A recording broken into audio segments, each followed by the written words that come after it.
ये Pakistan peoples party ने हमेशा यही सोच के मईशत को चलाया है कि किसान खुशहाल तो मुल्क खुशहाल, हारी खुशहाल तो मुल्क खुशहाल। ज़राए मईशत को, ज़राअत पे अगर ये लोग तवज्जो देते, ज़राअत पे तवज्जो देते तो पाकिस्तान की मईशत आज तरक्की कर रहा हो। जब पीपल्स पार्टी की हुकूमत आई थी 2008 में, तो पाकिस्तान में गंदम भी बाहर से मंगवाया जाता था, चावल भी बाहर से इंपोर्ट किया जाता था, चीनी भी बाहर से इंपोर्ट किया जाता था।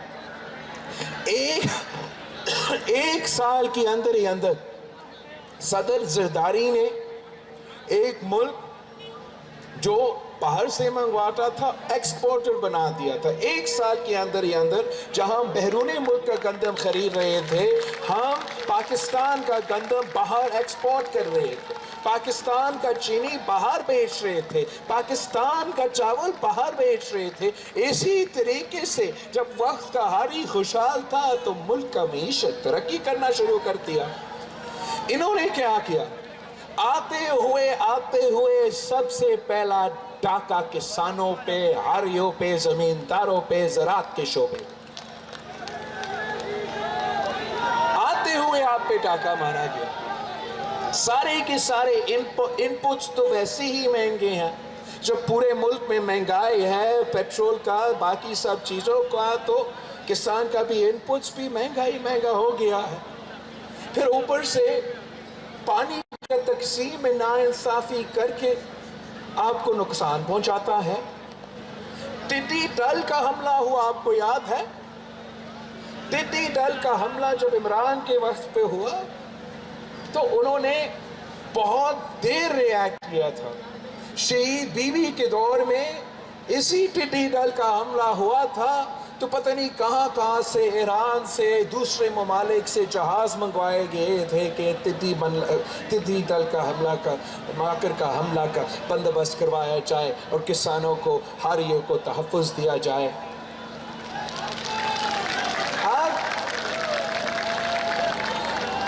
फिर वो खुद बहरान पैदा करते हैं। ये पहली बार मैं पाकिस्तान में देख रहा हूँ कि हमारा बेचारा किसान, हमारा बेचारा हारी को मजबूर किया गया कि ब्लैक मार्केट से खाद, यूरिया और DAP का बंदोबस्त करना पड़ा। ये पाकिस्तान की तारीख में हमने ऐसे नहीं देखा। खान साहब ने आपके पानी पे डाका मारा है, खाद पे डाका मारा है, ज़राअत के पूरे शोबे पे डाका मारा है, पाकिस्तान की मईशत का पैरा गरक कर दिया है। और अब वक्त आ गया है कि हम इस शख्स से हिसाब लें। वक्त आ गया है कि हम कठपुतली से हिसाब लें।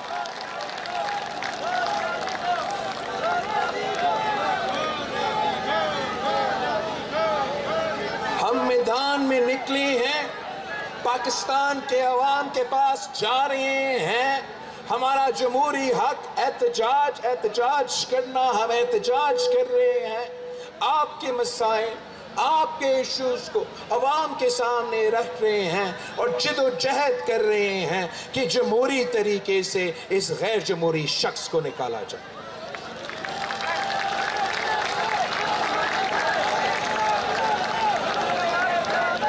इंशाअल्लाह ताला आप कामयाब होंगे।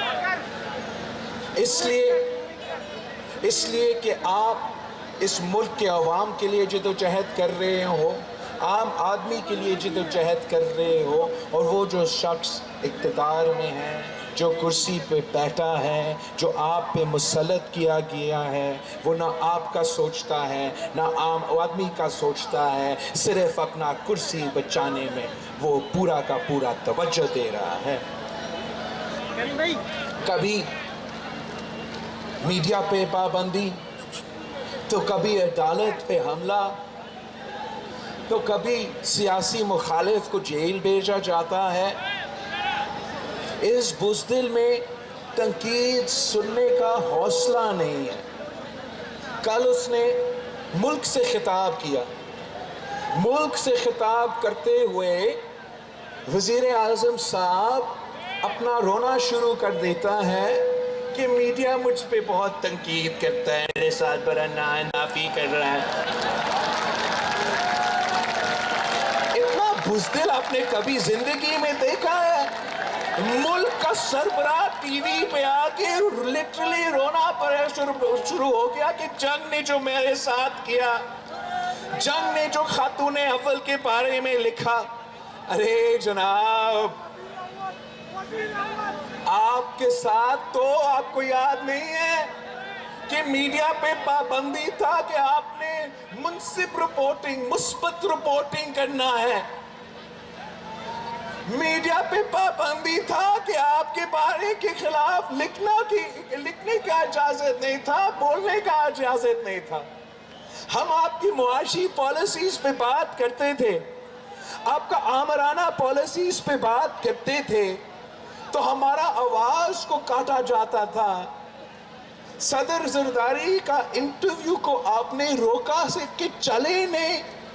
इतना आप डरपोक थे, आपने पूरा मीडिया को कंट्रोल किया। इस कंट्रोल के बावजूद आप अभी तक रो रहे हैं कि जो तनकीद हो रहा है वो ज्यादा है। पीपल्स पार्टी तो हमेशा आजाद मीडिया पे यकीन रखती है। पीपल्स पार्टी हमेशा बोलने की आजादी में यकीन रखते हैं। जो झूठ कहने का मावर है, जो प्रोपेगेंडा का एक्सपर्ट है, जो प्रोपेगेंडा का बादशाह है, वो तो खुद हो। झूठों का बादशाह तो इमरान खान है।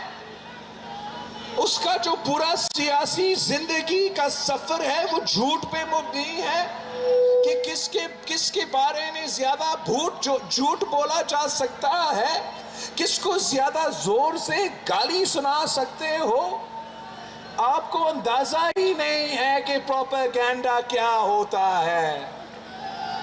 आप जरा देखें कि उसी जियो और उसी जंग ने पाकिस्तान पीपल्स पार्टी के हुकूमत में हमारा क्या हाशर किया था।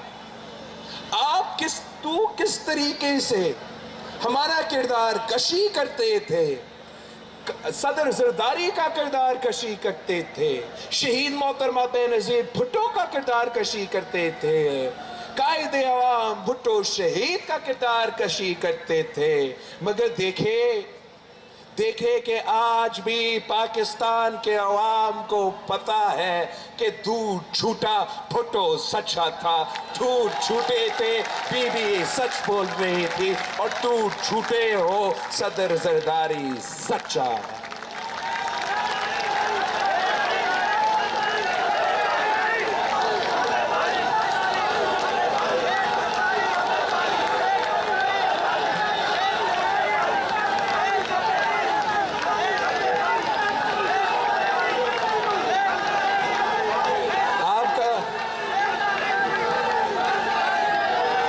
सवाल जगह जगह जाके मैं एक ही सवाल पूछता हूं, तो मैंने मोरो का आवाम से वही सवाल पूछना। मोरो वालों, मोरो वासियों, क्या तब्दीली पसंद आया? अगर नहीं तो आए मेरे साथ, अगर नहीं तो आए पाकिस्तान पीपल्स पार्टी के साथ, अगर नहीं तो आए जियालो के साथ। हम जिदोजहद कर रहे हैं, हम मैदान में निकले हैं। क्या आप कठपुतली से टकराने के लिए तैयार हो? क्या आप कठपुतली से लड़ने के लिए तैयार हो? अगर आप तैयार हो, अगर आप हमारे साथ हो, तो इंशाअल्लाह दुनिया की कोई ताकत आपका रास्ता नहीं रोकेगा। हम इमरान से मुतालबा कर रहे हैं कि आप अगर बुज़दिल नहीं हो, अगर डरपोक नहीं हो, तो तोड़ो अपना असेंबली, मुस्ताफी हो जाए, आए आमना सामना हो, इलेक्शन में मुकाबला हो। हम दिखाते हो आपको कि अवाम कौन किसके साथ है, अवाम किसके साथ। नहीं तो हम आ रहे हैं इस्लामाबाद इत्तेहाद की तरफ भर रहे हैं, जेब में अदम एतमाद साथ लेके जा रहे हैं। अवाम का एतमाद तो उठ चुका है, अब वक्त आ गया है कि पार्लियामान का एतमाद उठना चाहिए। पार्लियामान में भी हमें एतमाद ले आना चाहिए ताकि दुनिया को नजर आए, मुल्क को नजर आए कि कौन इस सिलेक्टेड कठपुतली के साथ खड़े हैं और कौन इस मुल्क के अवाम के साथ खड़े हैं। एक बार फिर मैं नौशेरों की तंजीम, मोरों की तंजीम, आप सबका शुक्रगुजार हूँ। आपने तारीखी इस्तकबाल किया है अवामी मार्च का, आप हमारे साथ चले, इंशाअल्लाह ताला जीत आपकी होगी, जीत मोरों की होगी, जीत पाकिस्तान के अवाम की होगी।